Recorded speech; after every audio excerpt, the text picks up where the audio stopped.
Buenas tardes, apreciados amigos, y bienvenidos a una nueva entrevista en Analítica TV.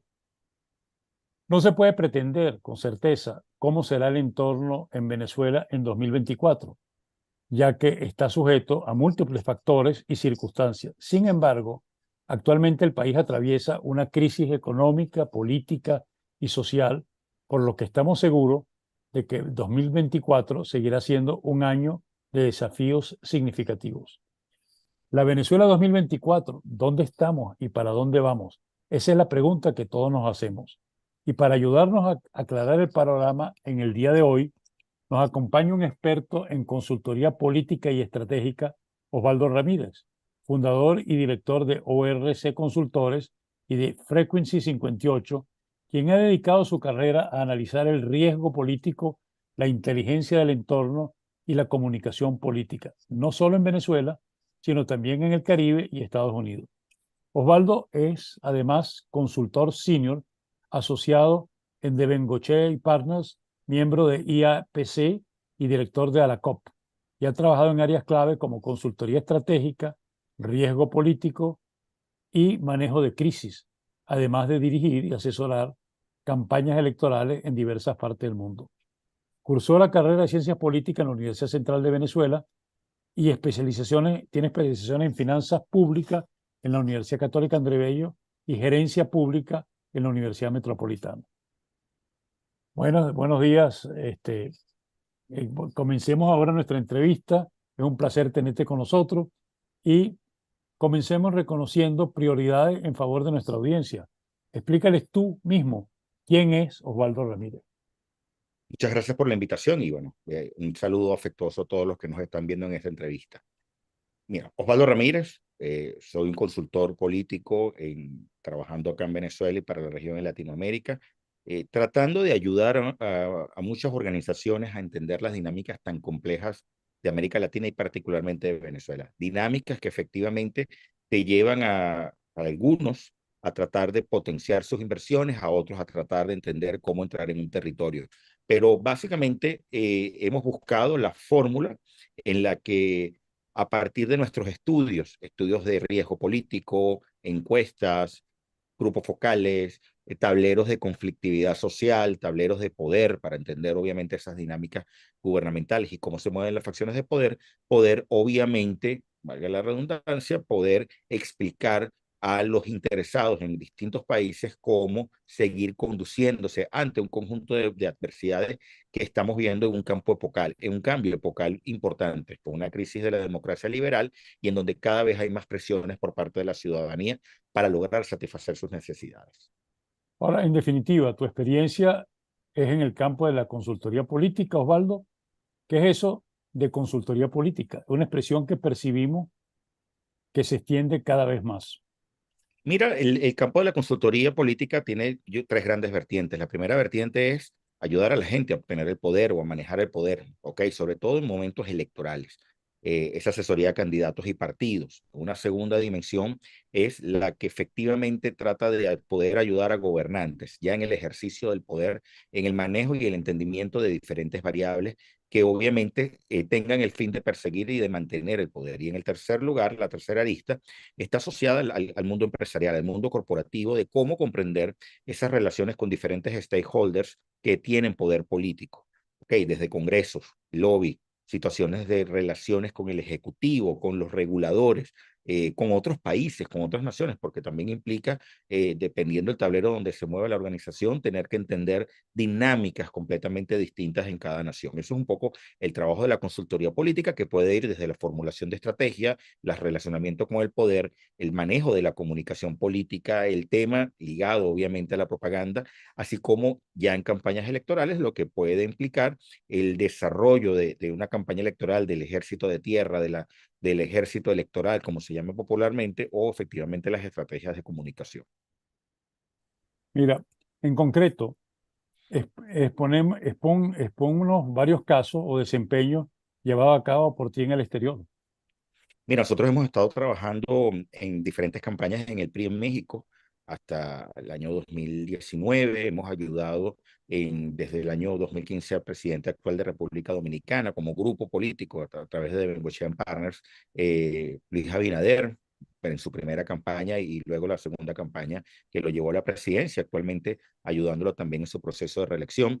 El grupo ha estado en Ecuador, trabajó en el pasado con Guillermo Lazo, se ha trabajado en Costa Rica con Pepe Figueres, se ha trabajado en Colombia con diferentes candidatos. La experiencia ha sido muy vasta y desde Estados Unidos también hemos ayudado a muchas corporaciones a entender la dinámica, sobre todo las dinámicas en Venezuela, entendiendo dos etapas, una etapa pre-sanciones, una etapa post-sanciones, donde efectivamente ha llevado a la gente a tratar de no descuidar el entendimiento de la situación política del país. Y en Venezuela en particular. Miren, en Venezuela nosotros hemos ayudado a diferentes partidos políticos en el pasado. A partir del año 2017, en que en Venezuela no había elecciones libres, justas y transparentes, tomamos la decisión de no asesorar campañas hasta que obviamente hubiera el proceso de entendimiento de una dinámica de elecciones libres, justas y transparentes, pero en paralelo nuestra carrera ha estado enfocada en atender a las grandes corporaciones que hacen vida en el país. Estamos hablando que tanto fuera de Venezuela como dentro de Venezuela atendemos a un conjunto importante de empresas del Fortune 500, así como también a organizaciones públicas y organizaciones no gubernamentales que tienen interés en el país. Ahora, con base a tu experiencia y conocimiento en una tan fascinante actividad, ¿cómo defines actualmente la coyuntura política venezolana? En otras palabras, imagínate actuando como consultor político en estos momentos. ¿Cuáles son las claves básicas que definen actualmente el tablero venezolano? Mira, primero que estamos viendo un tablero que tuvo una inercia y un entendimiento de una situación hasta prácticamente este año. Previamente lo que habíamos caracterizado fue un gobierno que hasta el año 2017 el Ejecutivo no tenía el control absoluto de todas las facciones de poder. A partir de 2017 logra obtenerlo. Primera gran condición. Hoy hay dentro de la coalición gobernante, si bien hay 4 o 5 facciones importantes, la realidad es que el poder absoluto lo detenta la familia presidencial Nicolás Maduro. Del otro lado del espectro, pudiéramos entender 5 coaliciones de oposición. No hay una oposición monolítica. Yo creo que eso es uno de los grandes errores cuando el ciudadano o cuando los medios de comunicación conversan acerca de la oposición y el gobierno. No existe la oposición, existe un conjunto, una playa de coaliciones que efectivamente pueden consorciarse o no, como lo vimos en algún momento con la Mesa de la Unidad hacia el 2015 o como lo hemos visto en algún momento con el G4 o la Plataforma Unitaria, pero la realidad en estas dinámicas tenemos un país que durante mucho tiempo estuvo hiperfragmentado en la visión del poder.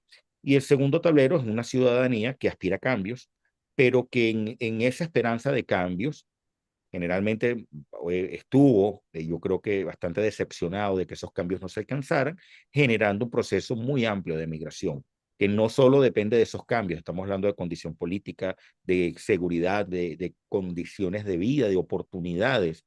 En este momento se interpreta que para algunos que estamos en un nuevo tablero, que la oposición se está recomponiendo, parte A. Parte B, que estamos viendo un nivel de pragmatismo muy alto de la comunidad internacional, pero también de actores que están en el gobierno, en el entendimiento de las dinámicas para el futuro.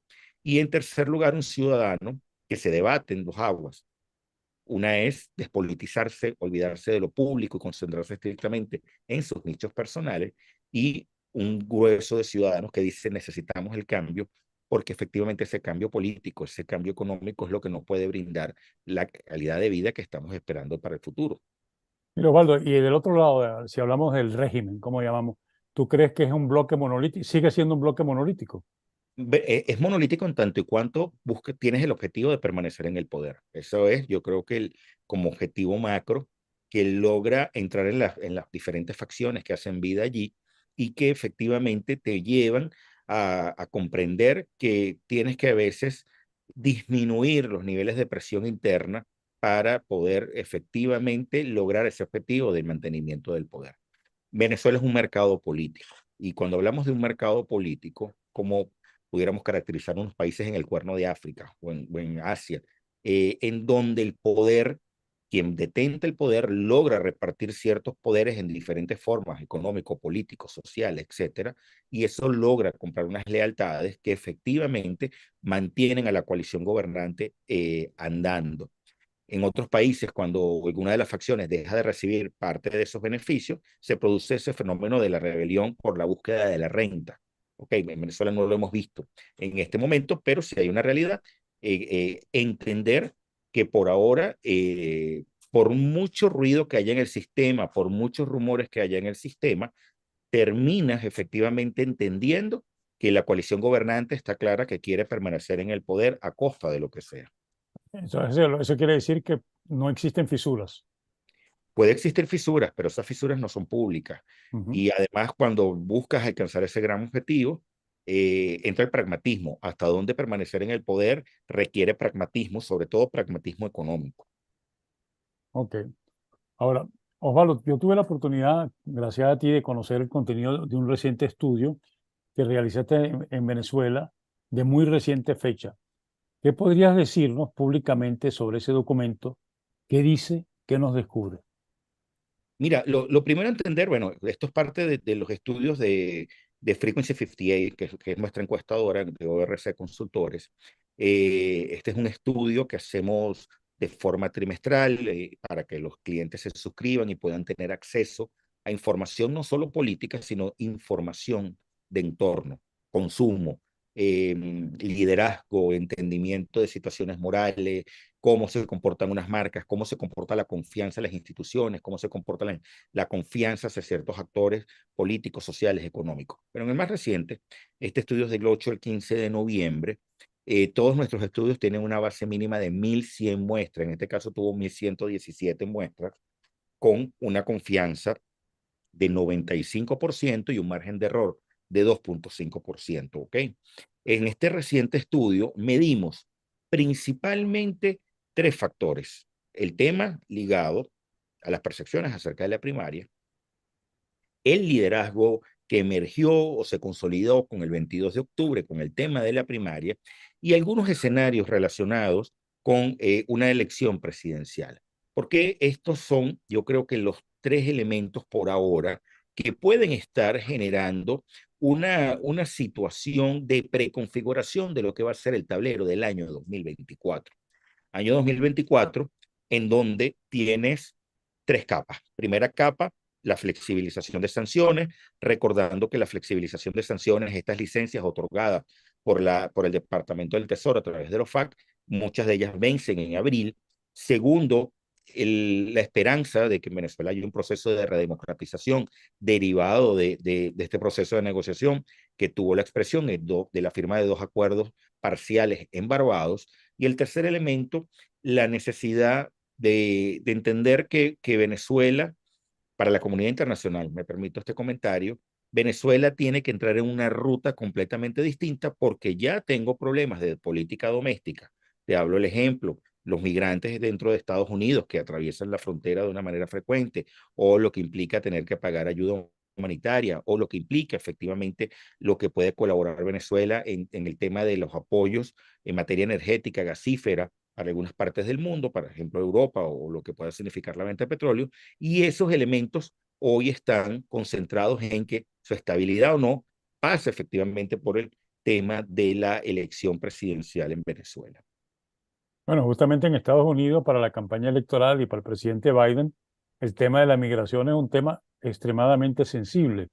Y se dice que muchas de las medidas se toman creyendo que si se mejora, digamos, la gobernabilidad actual en Venezuela, el problema de la migración se va a detener, cuando quizás no toman en cuenta que lo que la puede detener es un problema de confianza, ¿no es así? Mira, La confianza que se tenga sobre el futuro. claro, primero es un tema de esperanza en el futuro, pero allí no estás considerando un elemento fundamental que es que un porcentaje bien significativo de estos migrantes entrando a Estados Unidos de forma ilegal, que no es el camino, no es lo que debe ser. Existen fórmulas que le ha ofrecido el mismo gobierno norteamericano para poder entrar a esa nación en unas condiciones de legalidad. Muchos de esos migrantes no salió de Venezuela, sino que salió de otras regiones donde había migrado previamente. Chile, Ecuador, Perú, Colombia, por citar ¿Así? algunos. Entonces, para, yo creo que hay que comprender un poco más la psique de ese migrante, porque probablemente dentro de su cosmovisión acerca de su futuro no está regresar a una Venezuela. Y probablemente esto no está en la ecuación de algunos países, particularmente de los Estados Unidos, de comprender que no, que Venezuela se arregle económicamente, y permíteme navegar en ese escenario, que Venezuela se arregle económicamente no significa que sea un país que logre volver a traer a aquellas personas que se fueron en el pasado. pero podría quizás detener el flujo migratorio, ¿no? Puede detener el flujo migratorio que sale desde Venezuela. En ese Eso aspecto es sí. justamente quizás la expectativa, pero yo me imagino, no sé si tu estudio te lo dice, que la confianza no se decreta. La confianza implica que la gente, y en particular los inversionistas, consideren que las condiciones son adecuadas para poder invertir en el país, ¿no? Claro, y no solo que tengas una confianza para el inversionista, hay un detalle. Yo puedo tener confianza para el inversionista, que obviamente la confianza está atada a la seguridad jurídica, pero también a la garantía de poder repatriar sus fondos, ese retorno de inversión y poderlo sacar a donde viene el origen de ese capital. Pero si eso no merma, si eso no cae en cascada hacia la población, vas a tener un problema significativo de confianza también hacia el mundo empresarial, porque va a implicar, bueno, mejoras salariales, mejoras de condiciones relacionadas a los servicios públicos, mejoras en relación a la capacidad de tener una gobernabilidad y de no tener esa incertidumbre política constante que ha sido, que fue un factor en algún momento para parte de la ola, de alguna de las olas migratorias, porque hemos tenido al menos unas 4 olas migratorias importantes en el país desde el año 1999. Ahora, en tu opinión personal, el contenido y resultado de este estudio que nos estás diciendo, ¿se parece o dista mucho de otros que tú conoces, hechos por otras empresas y consultores sobre la realidad política venezolana? Mira, lo primero, si quieres, para poder corresponder a esa pregunta, permíteme hablar de un par de hallazgos que hay en este estudio. Ok, el primer hallazgo está asociado a cómo está hoy el panorama político. Se habla de que el oficialismo tiene una base de 14%, esa base compuesta de un 12% aproximadamente, de gente que creo que es madurista, también chavista a la vez, pero es un núcleo duro de apoyo a Nicolás Maduro, y cerca de un 2,4% adicional que es ese oficialista, ese revolucionario blando. Blando significa que no está militando fuerte en la causa del presidente. En el otro lado del extremo político, tienes a cerca de 50% de gente que adversa el gobierno. Y no necesariamente es un opositor firme. ¿Por qué? Porque de esa parte, una oposición dura, que es un 32%, y un 18% que es una oposición blanda. ¿Qué significa esa oposición blanda? Que no apoya a ningún partido ni a ningún dirigente político de la oposición o de las oposiciones, pero que si llega un momento determinado y tuviera que votar, él votaría en contra del gobierno, en contra del oficialismo. Y un 36% que indica que no está con nadie, es no alineado. Parte importante de ese 36% está despolitizado, es decir, no ni siquiera se moviliza a votar, es un porcentaje en donde esa banda interpreta que efectivamente puede estar entrando en una situación de que no le importa para nada la política, no le importa lo público, a pesar de que esto es una paradoja. Si tú quieres ser un ciudadano, tienes que ejercer lo público y tienes que entender lo público y ser parte de lo público, pues, y en el fondo, yo creo que esto es un tema de profundizar eventualmente para aquellos que quieran comprender más el tema de la cultura política del venezolano, si efectivamente, como pasa en otras naciones, estamos teniendo un porcentaje importante de la población que no le importa para nada la política ni lo público. Primer Ahora, hallazgo. ujú. Sí, sí, continúa. No, no, Te sí, doy. sí, sí, primero hallazgo, sigue tú. Sí, segundo hallazgo en relación con el liderazgo político de oposición. Durante mucho tiempo hemos tenido una situación en la que no había liderazgo. Cuando hablamos de no haber liderazgo era ante una pregunta para usted, ¿quién es un líder de la oposición? Hasta prácticamente 2021 y un periodo 2000, yo creo que finales del 19, todo el 20 y parte del 21 importante, casi hasta noviembre, la gente decía ninguno. Y ese ninguno era 72% en la última medición donde marcó más alto, ¿ok? Esa situación, tratando un poco de entenderla, lo que se traducía era en un sentimiento de orfandad política, en primer lugar, y en segundo lugar, en el entendimiento de que hay una cantidad importante de líderes, pero parecía que no se ponían de acuerdo, parecía que no había la posibilidad cierta de entender un liderazgo único. Y aquí pongo una pausa, porque lamentablemente eh, pensar en liderazgos únicos es seguir pensando en el hiperpersonalismo de la política. Y yo creo que parte de ese cambio epocal que estamos viviendo, de la crisis de la democracia liberal, del modelo de la democracia liberal, está asociado a que la gente dejó de confiar en instituciones y solo piensa en figuras mesiánicas. Trump, por hablar de un ejemplo, Bolsonaro, López Obrador, Marine Le Pen, Víctor Orbán. O sea, aquí la lista puede ser muy larga de países que efectivamente dicen es que hay que buscar y apoyar un líder único. Yo creo que eso en algunos momentos resulta complejo para la realidad venezolana, pero haciendo la salvaguarda, también la gente interpreta, si llegase un momento en donde una sola persona tiene que competir, en ese momento yo sí estuviera dispuesto a decir, el líder o la líder es tal, ¿ok? Y que eso no esté atomizado, hiperfragmentado entre muchas opciones con muy poquitos porcentajes, que es lo que tuvimos hasta inicios de este año, a lograr lo que hoy estamos viendo. ¿Cuál es el hallazgo hoy? Hoy, ante esa pregunta espontánea de la respuesta, me permito aclarar quién es un líder político de oposición. 62% del país responde María Corina Machado. 24%, 25% responde ninguno. Fíjate que sigue siendo un porcentaje muy Pero alto. bajo el ninguno, ¿no? Bajo el ninguno, bajo el ninguno. Estamos hablando en un lapso casi de 2 años, prácticamente de 2 años, en donde era 72%, esto se disminuyó a 25%. Y no sabe 6%, Enrique Capriles 3%, y a partir de allí Manuel Rosales 1%, 1.3%, Carlos Prosperi 1%, etcétera, etcétera. Esto se diluye de manera importante, pero creo que acá este es el gran segundo hallazgo de la encuesta. Ahora, hay dos temas estructurales actualmente que tocan en lo profundo la soberanía de nuestro país. Uno es el tema petrolero y el otro es el tema del Esequibo. Por favor, tu opinión como consultor político en cuanto a cómo ves o percibe, o cómo ve o cómo percibe el venezolano de a pie estos dos temas. Mira, en relación, primero entremos con el tema del Esequibo. El tema del Esequibo, nosotros recientemente también pulsamos parte de esta opinión, okay, sobre qué significaba el tema del Esequibo y por qué acá hay una situación en la que de cierta forma la interpretación es para qué un referendo. ¿Por qué este planteamiento? Porque es la tesis de que la soberanía no se consulta. Si usted tiene la soberanía, usted la ejerce. ¿Ok? Y bajo esta premisa, primero te puedes hacer la pregunta, bueno, si efectivamente voy a ejercer la soberanía es porque tengo dudas acerca de si la gente comprende que lo que yo quiero aspirar o mi derecho legítimo es válido o no.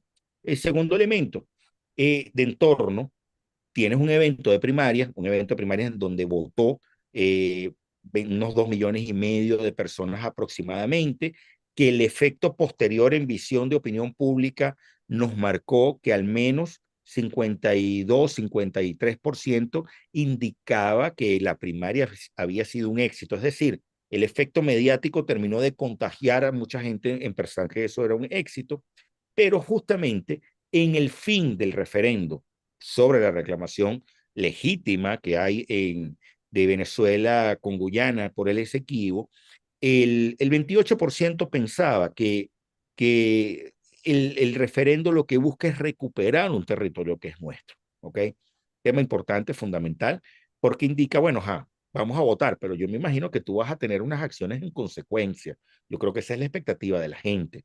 ¿Qué vas a hacer para efectivamente decir, eso es nuestro? Y el qué vas a hacer no solo en el campo diplomático, no solo en el campo jurídico del derecho internacional público a través de lo que pueda suceder en la Corte Internacional de Justicia y ante otras instancias, sino también cuidado si esto legitima una acción de tipo militar. O sea, aquí tenemos un 28%. Luego un 24%, un 25% decía generar una situación de conflicto innecesaria. ¿ok? Bueno, simplemente estoy tratando de volver a resignificar un enemigo único, un enemigo común. Recordemos que en todos estos esquemas soviéticos y de propaganda debe existir un enemigo común, debe existir un enemigo externo que permita efectivamente tener narrativas que cohesione a una base importante de la población. Un tercer elemento era, 14.4 específicamente, aceitar la maquinaria electoral del oficialismo de cara al año 2024. Y aquí hay un elemento, por ejemplo, este próximo domingo 3 de diciembre, el oficialismo va a testear la creación de nuevos centros electorales. El oficialismo va a testear qué tanto están respondiendo sus unidades de batalla electoral, qué tanto están respondiendo los diferentes los llamados que han hecho a través de no solo las Fuerzas Armadas, sino de la milicia, de los funcionarios públicos, para tratar de tener en ese 1 por 5 o 5 por 5 en esquemas de movilización de electores, hasta donde eso termina resultando para obtener y ofrecer al país un resultado que diga que asistió a votar mucha más gente que cuando fue la primaria, ¿ok? Pero aquí hay un elemento de cómo yo me estoy preparando y estoy aceitando la maquinaria de cara a lo que implica la elección presidencial del 24. Un Ahora, cuarto elemento, tapar el triunfo tapar el triunfo de la primaria. 14% piensa que este referendo lo que busca es tratar de opacar lo que sucedió el 22 de octubre. ahora, recientemente me llegó una de las encuestas serias que se publica aquí en el país y esa encuesta indicaba que alrededor del 62 o 63% no iría a votar el domingo. Y también yo te pregunto, aparte de si esa cifra te corresponde a algo que tú has estudiado, y también el resultado del simulacro del domingo pasado, es un termómetro de lo que puede pasar. Mira, aquí yo creo que se presenta una paradoja. Y la paradoja es para el oficialismo, la paradoja es para el gobierno.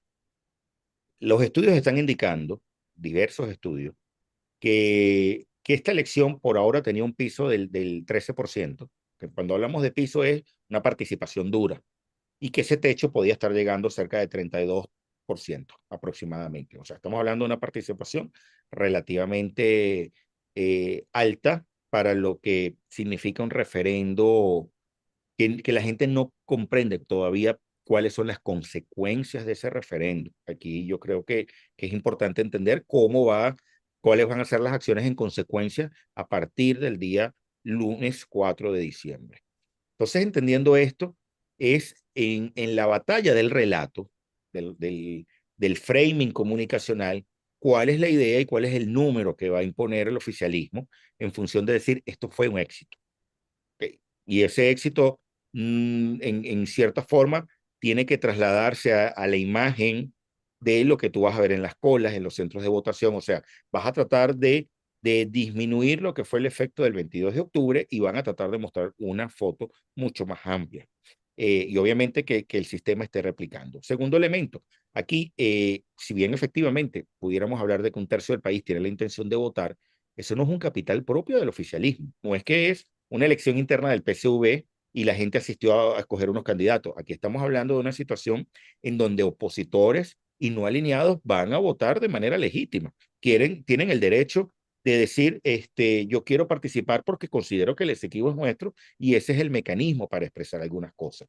Aquí entra quizás la duda para algunas partes, para algunos sectores de decir, bueno, ¿y qué pasa si a mí me crean una lista Tascón? ¿O qué pasa si aquí hay un proceso de persecución porque yo no apoyé un referendo? ¿Qué pasaría si efectivamente yo voto no? Eso lo van a conocer o no, porque a veces hasta la vinculación de alguna de esas preguntas la gente no tiene idea de lo que significa en términos de derecho internacional público, si hay transgresiones a normas internacionales, acuerdos ya firmados. Entonces, eh, cuidado si dentro del campo del desconocimiento simplemente la gente está aspirando a que la gente vote 5 veces sí, que ha sido la campaña del oficialismo.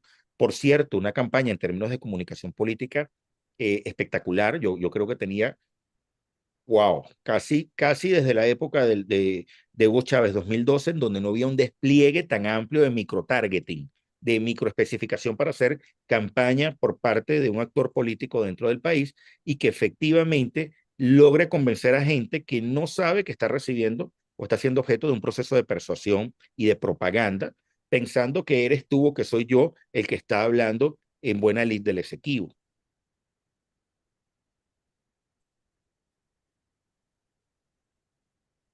Mira, en tu criterio, ¿incidirían estos dos temas en la actitud, que este y el petróleo, de un votante a la hora de favorecer uno de los dos bandos en confrontación en el 2024? Mira, eh, puede ser que las consecuencias te lleven a apoyar a una persona o no. A ver, vamos a resignificar también, porque hay otros detalles del estudio actual que hay que informar. Eh, lo primero es que si tuviéramos una elección presidencial hoy en noviembre, hoy 1 de diciembre, perdón, pero esta medición es del 15, terminó el 15 de noviembre, 60% del país tiene la disposición de ir a votar. En la última medición, ese dato era 45%. Okay, estamos hablando de un aumento de 15 puntos que medimos justamente esta variable. Esa variable se midió en el mes de agosto, la primera semana de septiembre, última semana de agosto. Pero hablamos primero de un aumento importante de 15 puntos en la intención de participar electoralmente. Si yo tuviera hoy una elección presidencial a nombres dados, porque tenemos hoy candidatos Luis Eduardo Martínez, Antonio Ecarri, Luis Ratti, José Brito, Nicolás Maduro, María Corina Machado, principalmente, el estudio nos mostró que ante esto, y Benjamín Rauseo, faltaba esa persona, que ante estos nombres, Benjamín Rauseo, parto por él, tuviera 3,6% de intención de voto, 9% dice que no sabe, ¿ok? Por quién votar, 10,3% dice no votaría en ninguno de esos nombres me gusta, 12,7% votaría por Nicolás Maduro y 62,8% votaría por María Corina Machado, ¿ok? Estamos hablando primero de una situación en donde la gente ya fijó su preferencia electoral.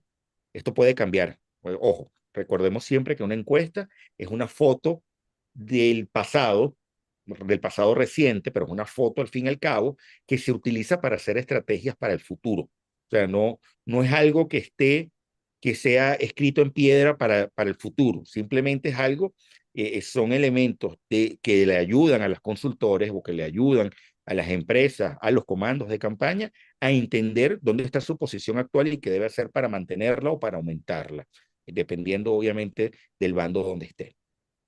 Hay un elemento, y es el elemento petrolero, justamente hacías mención hace unos Sí, minutos, claro. y es la expectativa de las externalidades positivas que puede brindar la flexibilización de sanciones en materia energética, que por ahora pudiéramos estar hablando de un aumento de la factura petrolera de al menos 30% en unos 3 meses, o ya viendo resultados efectivos. De hecho, hoy Reliance de la India indicaba que tiene interés de comprar petróleo a Venezuela en las condiciones obviamente actuales de mercado y no esas condiciones leoninas a descuento donde la República perdía mucho dinero porque simplemente estaba jugando con muchos intermediarios para tratar de colocar ese petróleo, o gente que te diga, bueno, cuánto eso significa y cuánto eso se traslada a mi modo de vida. ¿Qué es mi modo de vida?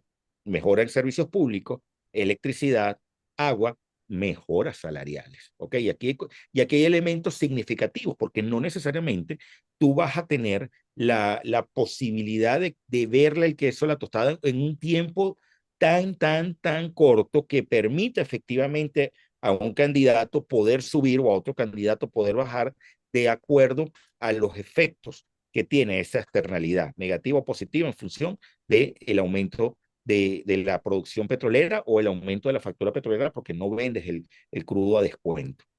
Y además de ello, entender que tienes una base de la población muy sensible, opositores blandos, no alineados, que pueden ser objeto de procesos de aumento del gasto público a través de esquemas clientelares que digan, yo como que prefiero votar por quien actualmente está en el poder a tener la expectativa o la incertidumbre de que lo que va a venir no me logre mejorar la calidad de vida. Entonces, por ahora, pareciera que esa idea no está instalada en el elector, pero eventualmente ante un aumento significativo de los ingresos y que eso se derive en gasto público y que eso la gente lo vea rodando en el sistema, sí puede tener cierta merma en esa intención de voto. Ahora, ahora como nosotros como actor clave en el manejo de medios en Venezuela, desde Analítica tenemos el tema de las elecciones de 2024 como hilo central o fundamental del hacer política en Venezuela.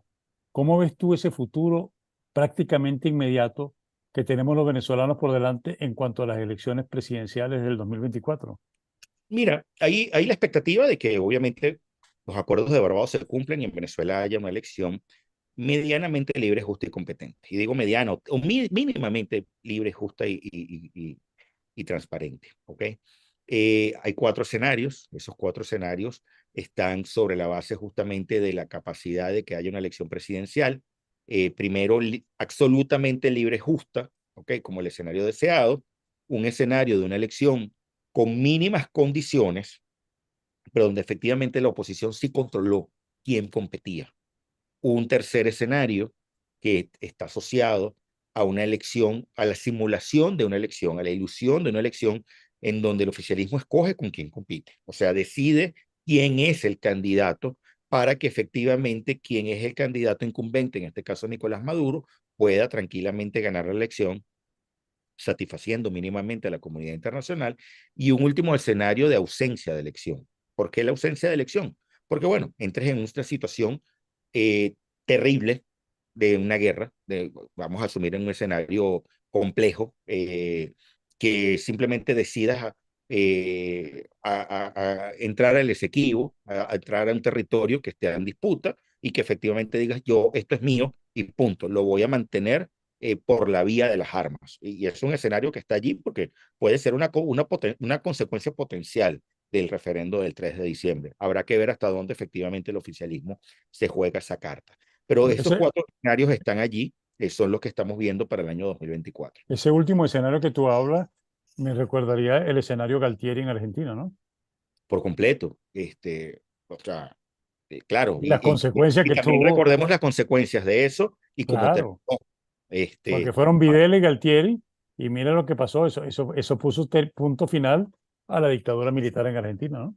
claro, y hay un detalle, mira, si yo estoy tratando de utilizar ese escenario como un elemento para tratar de evitar una elección, cuidado si es más caro irme a la guerra que tener una elección. Cuidado si tengo efectos de la comunidad internacional, del costo, del precio que tengo que pagar ante la comunidad internacional por dar unas condiciones mínimas o por efectivamente perder el poder porque simplemente decidí someterme al escrutinio de los ciudadanos y que los ciudadanos decidieran y eligieran y se respetaran justamente esos resultados. Habrá que ver hasta dónde efectivamente el objetivo central que conversábamos hace unos minutos sobre que todas las facciones del oficialismo están claras en que el objetivo es mantener el poder, hasta dónde efectivamente logras que eso sea así. No obstante, también hay gente de la oposición que dice, bueno, ¿y qué vamos a hacer en consecuencia? Porque no es suficiente seguir peleando algo en las cortes, en la Corte Internacional o en las jurisdicciones externas, para tratar de decir, eso es mío.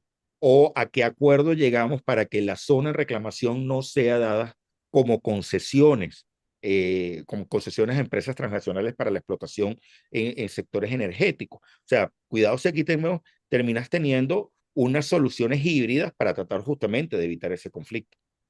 Bueno, y también hay un factor que tienes que tomar en cuenta, que desde el punto de vista de la comunidad internacional, el posible respaldo que obtenga en condiciones actuales, mucho más después de lo que pasó entre Rusia y Ucrania, el apoyo a Guyana puede ser masivo, ¿no? Menos, sí, tienes, fíjate, Brasil, que es un aliado del gobierno Sí, venezolano, es uno que ya está movilizando. ha sido la punta de lanza, ha sido la punta de lanza de parte de la comunidad internacional para decir, señores, mosca, yo estoy dispuesto a apoyar acá. Y cuando tú piensas que, por ejemplo, quien está explotando el petróleo no es Exxon, como si fuera solo Exxon, el segundo accionista de igual importancia que ellos es la empresa nacional de China, ¿no? Claro, entonces tienes intereses de la comunidad internacional. Y aquí por eso hablo del pragmatismo como un elemento clave para el año 2024 y de lo que nos está caracterizando este nuevo mundo multipolar.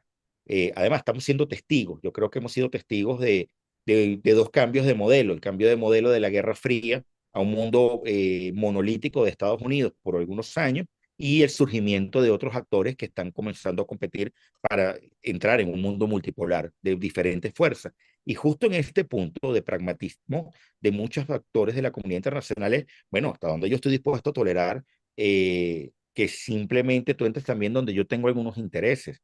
O sea, creo que cuidado si la lectura no está siendo lo suficientemente fina de la letra pequeña para entender cuáles son las consecuencias que yo puedo tener con gente que estoy persiguiendo que sean mis aliados. Eso es lo que a mí más me preocupa, porque tú sabes, yo manejé durante 12 años el tema del Esequibo y me preocupa mucho como venezolano que nos vayamos a meter en un derrotero que en vez de beneficiarnos nos puede complicar la existencia. Bueno, mira, la oposición democrática ha seleccionado a María Corina Machado como su futura banderada. El equipo de gobierno parece decantarse definitivamente por repetir con el presidente Nicolás Maduro. Por favor, tu opinión experta sobre cada uno de estos dos venezolanos sería interesante para nuestra audiencia. Mira, comienzo por Nicolás Maduro. Al menos lo que nosotros estamos viendo es que es un líder indiscutible dentro de la revolución. O sea, para efectos del nicho de apoyo, y de hecho lo hemos medido en términos de si usted votara por Maduro o votara por otro, Nicolás Maduro tiene el favor del menos 86% de la base oficialista. ¿Ok?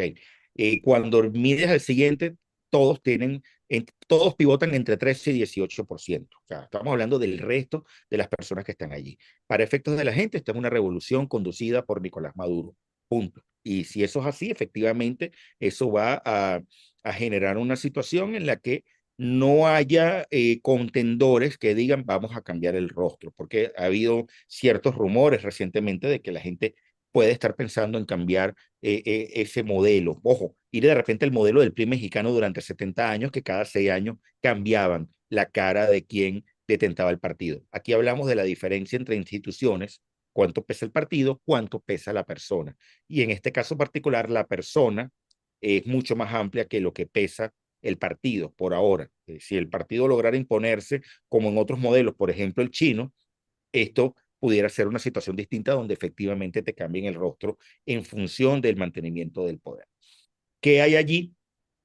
Creo que está en un capital, ese 14% llegado a ser 11%, pero en realidad yo creo que por errores muestrales hablar de un 15% país está sólido apoyando un proyecto. Yo creo que eso por ahora no hay amenaza de merma, más bien a partir de allí lo que puedes es crecer. Del otro lado del espectro, claramente hoy tienes un liderazgo contundente de María Corina Machado. Creo que logró dos cosas. La primera que logra es la legitimidad de conducirla a la oposición, pero también demostrar que con ella puedes tener un proceso unitario. Y además, si bien ella llega y tiene un triunfo electoral el 22 de octubre, y hoy tiene una situación de apoyo significativo de votantes. Ojo, eso es potencial, eso es potencial. Eso es una situación en la que claramente tú tienes la posibilidad cierta de entender que ese potencial tienes que hacer o también un esfuerzo titánico para mantenerlo y lograr luego materializarlo. Ojo, y la materialización solo se da el día que efectivamente votan por ti, no se da antes. En ese tema, eh, has logrado efectivamente tener parte importante por mérito propio, pero también hay un elemento adicional. Parte del aumento de lo que significó la gente que votó por ti el 22 de octubre y el aumento que estamos viendo un mes después, en función de que me gustaría votar por ti para presidenta, viene por dos situaciones temporales. Una es prestada, ¿ok? Que es la base descontenta por la política económica de Nicolás Maduro. O sea, un tema importante acá de trasvase de votos. Y el segundo es el pase de factura a actores de oposición que claramente no supieron conducir a la oposición o desaprovecharon las oportunidades, pero sí hay una situación muy clara en donde el ciudadano le está pasando factura al status quo de la oposición. Entonces, no todo el capital es de ella. Yo creo que es importante tener esto claro, que tienes más bien que salir a conquistar corazones y conquistar mentes para poder fidelizar a esos apoyos temporales, que no sea un apoyo prestado, que ante el primer terremoto, ante el primer temblorcito, se te bajen del apoyo formal que estás teniendo. Ahora, ¿cuál es tu valoración sobre las primarias realizadas por la oposición democrática? Mira, fue un éxito. Yo creo que coincido con lo que dice la gente. Este número es alto, como te comentaba, al menos 52, 53%. Pero creo que en el fondo se demostró que la gente quiere votar. Se demostró que la gente tiene la capacidad de organizarse y poder conducir procesos. Y además de ello, yo creo que está instalado en la mente que es preferible siempre que la gente se exprese a una decisión de un salón cerrado en donde 8 o 10 personas decidan quién tiene que conducir a la oposición. Y yo creo que había la necesidad de renovar liderazgos, ojo, o de reafianzarlos, porque también era legítimo que hubiera ganado cualquier otra persona que hubiera decidido medirse. Mi impresión es que algunos de ellos decidieron no medirse simplemente para no demostrar que no están contando con el favor de la gente. Pero la realidad, para mí, eso terminó siendo un éxito rotundo. ¿Y tú crees que eso sería necesario o sería útil que lo hicieran en el PSUV? Por supuesto, yo creo que en el fondo tienen que volver a hacerlo. Y recordemos, pero el PSV ha hecho primarias y en las últimas elecciones para alcaldes en el año 2021 hubo un proceso de primarias en donde ellos escogieron candidatos. Más bien, el mecanismo de primaria debería ser obligatorio, como lo tienes en Argentina u otras naciones, que obligue a todos los partidos a medirse en un mismo día y ver que cada quien vaya a votar por la tarjeta de preferencia en función del partido que está apoyando. Pero yo creo que esto le aportaría al sistema un nivel de legitimidad que profundizaría en la confianza en los partidos políticos, asunto complejo porque hoy la gente desconfía de los partidos y desconfía de la política en general. Ahora vamos a hacer, Osvaldo, tres ejercicios de escenario. El primero, eres consultor político del presidente Nicolás Maduro. ¿Cuáles son las tres principales fortalezas y las tres principales debilidades que tú le identificas? Mira, yo creo que las primeras tres debilidades, permíteme atacar debilidades, amenazas, para meterlas en ese arista, tienes la necesidad de atender un país para brindarle verdadera calidad de vida y que no sean parches, que no sean pequeños parches que vas tapando pequeños huecos y que eso efectivamente no fluya. El segundo elemento es que la prosperidad debe ser para todos. Y cuando hablamos de la prosperidad debe ser para todos, es que efectivamente no existan situaciones de apartheid político que aparten a los verdaderamente necesitados de los beneficios que pueda tener de la protección social que es necesaria en nuestra nación, porque sí atraviesa una crisis humanitaria compleja. Y yo creo que el tercer elemento es medirse. Y yo creo que tardíamente estás entrando en un escenario de medición en donde, en donde yo creo que cuidado si a veces conviene pasar a los cuarteles de invierno para efectivamente poder construir un comeback, si efectivamente ese es el plan de la revolución.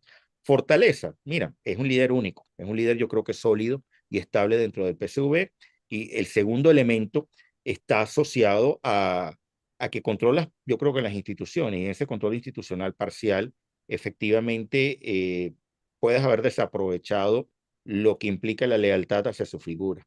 Y tercer elemento, se abandonó por mucho tiempo la comunidad internacional, se aisló Venezuela y en ese aislamiento de Venezuela, de pensar en un país autárquico, la realidad dejaste de aprovechar una cantidad importante de cosas que se construyeron en el pasado, a pesar de que en el pasado yo creo que esa Venezuela, que a punta de dinero obviamente logró comprar algunas posiciones, no fueron sostenibles en el tiempo. Al final tenía una inestabilidad importante, unos pies de barro, unas columnas de barro, y la casa se te cae.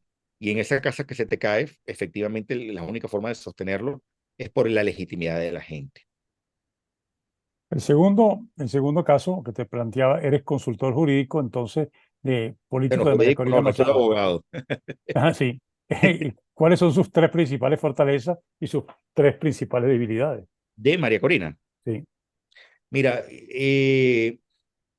primeras debilidades, yo hablaría bueno, que lo había dicho previamente, tienes un capital prestado y Mm. ese capital prestado tienes que fidelizarlo, tienes que tratar de conquistar esos corazones y esas mentes.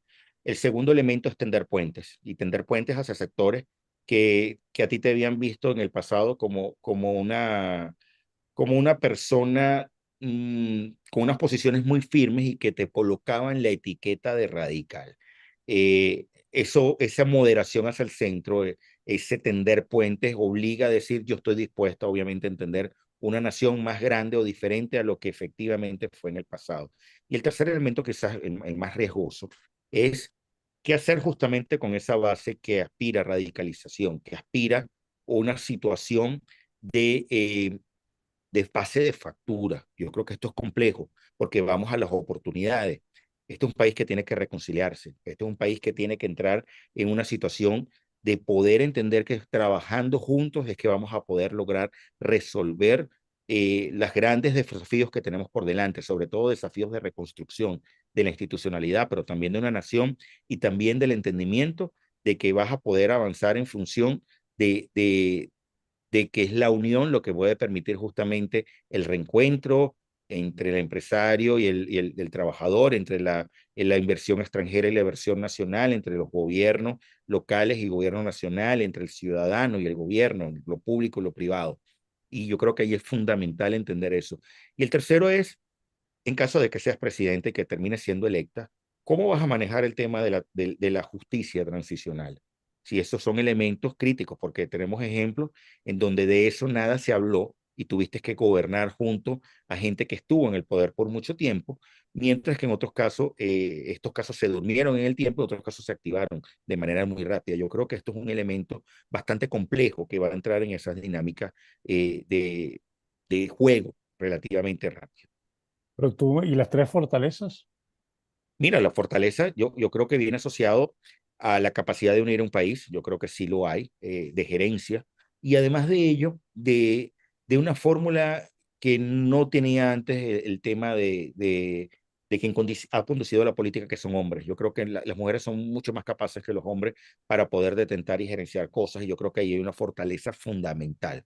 Y no es por ser mujer, es que yo creo que en el fondo es la cosmovisión del entendimiento de una Venezuela mucho más compleja a la que podías tener hace 4 años, hace 2 años. Hoy es una Venezuela golpeada, pero con esperanza, con la posibilidad cierta de poder avanzar en lograr reivindicaciones, pero también en lograr sentar las bases para tener una nación mucho más próspera.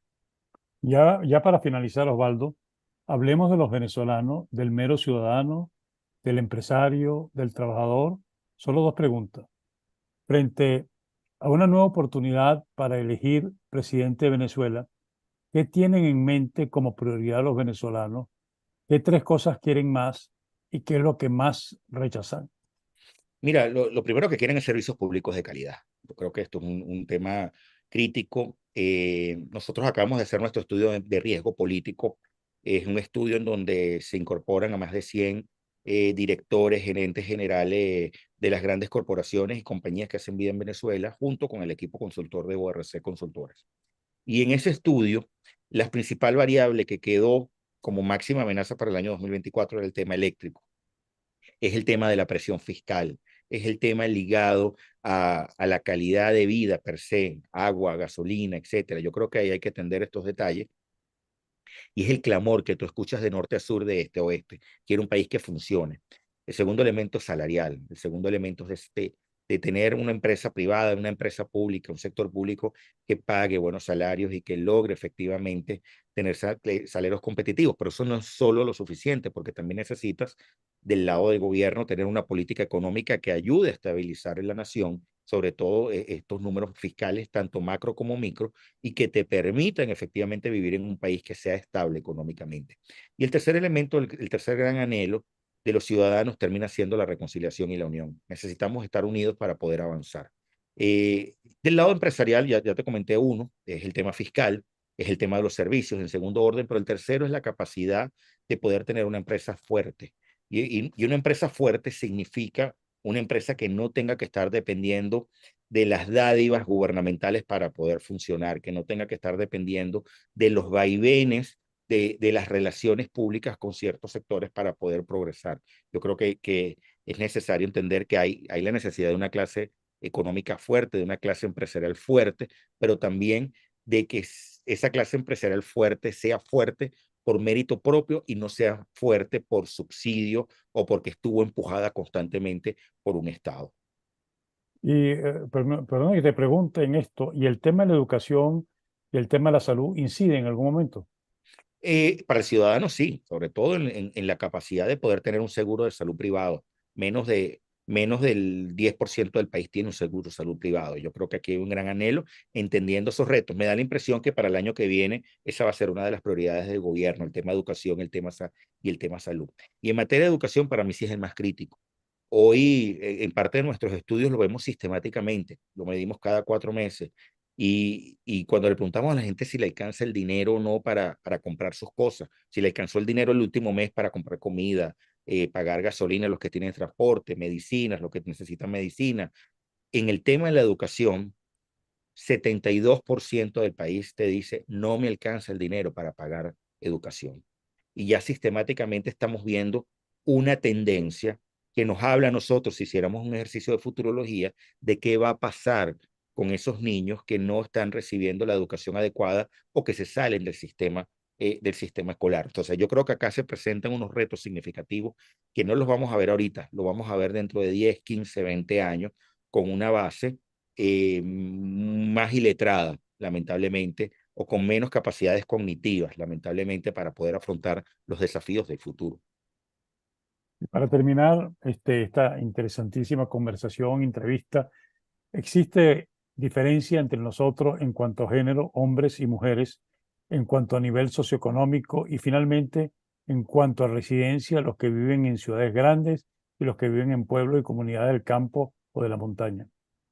Mira, sí hay diferencias. Por ejemplo, la clase alta, la clase media alta piensa que debe apostar a la continuidad del gobierno. Aquí hay un estudio bastante interesante. Piensan que Caramba. deben votar es por Nicolás Maduro porque necesitan la garantía de continuidad, mientras que aguas abajo, en las clases sociales más bajas, ED, media menos, media baja, el deseo de cambio a favor de María Corina es gigante. O sea, aquí hay una paradoja significativa, brechas bien importantes. Otro elemento, yo creo que sí hay transversalidad. Todo el país está pidiendo un cambio de norte a sur, de este a oeste. Ahí no hay un sector que diga puede crecer más que otros. Que sí hay ciudades, por ejemplo, Portuguesa está creciendo de una manera interesante, Barquisimeto, Lara, el nicho de Caracas ampliada, por supuesto, es donde prácticamente se está moviendo la mitad de la economía del país. Incluso mucha gente que tiene negocios en el interior dice, me tengo que ir a Caracas porque es donde veo que las cosas están fluyendo. Sí hay esas diferencias significativas, pero en lo político, yo creo que la diferencia más importante que estamos viendo es en la percepción que tienen las élites de este país versus la percepción que está teniendo el ciudadano común en general acerca de cómo se debe liderar el cambio político. Gracias, Osvaldo. Y si quieres dar unas palabras finales, el micrófono es tuyo para estos últimos minutos. Mira, muchas gracias, Emilio, por supuesto, y Analítica, por esta entrevista. La realidad es que solo vamos a salir de esto si unidos entendemos que tenemos que trabajar en el beneficio del futuro. Yo creo que estamos en la presencia de un nuevo tablero político complejo, donde mucha gente está dispuesta a decir, bueno, no podemos seguir estando de esta manera, tenemos que seguir avanzando. Y seguir avanzando significa desde la forma en la que se conducen negocios, en la forma que entiendo lo público, en la forma en cómo me relaciono con el Estado, en la forma como los gobiernos se relacionan con los ciudadanos y cómo efectivamente podemos volver a reconstruir una nación mucho más próspera. Yo creo que ese es el reto que tenemos los venezolanos por delante.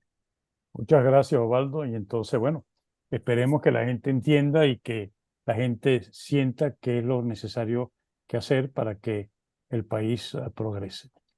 Bueno, como para siempre, el último evento que vamos a realizar en Analítica TV en este año es el de cambio de narrativa, que es parte de un seminario en el que vamos a expresar lo que se hizo en el magnífico proyecto que cerraron ayer, eh, Venezuela Analítica y Venezuela Competitiva. Era un proyecto que se refiere a las 3C: conciencia, consenso y competitividad, y cómo navegamos hacia el futuro. Empezamos el del martes que viene con el cambio de narrativa, que fue una de las 4 mesas de trabajo que trabajó en ese proyecto, y van a hablar ese día Reyes Teis, Vladimiro Mujica y Manuel Gómez Naranjo. Después vendrán las otras y en 2 semanas habremos concluido un ciclo de la actividad de analítica en el año 2023 y nos prepararemos para una versión diferente, nueva, en el 2024. Muchísimas gracias a todos por su presencia y creo que nosotros seguimos en el intento fundamental nuestro, que es tratar de ayudar a crear consenso en la solución de los principales problemas del país. Hasta luego.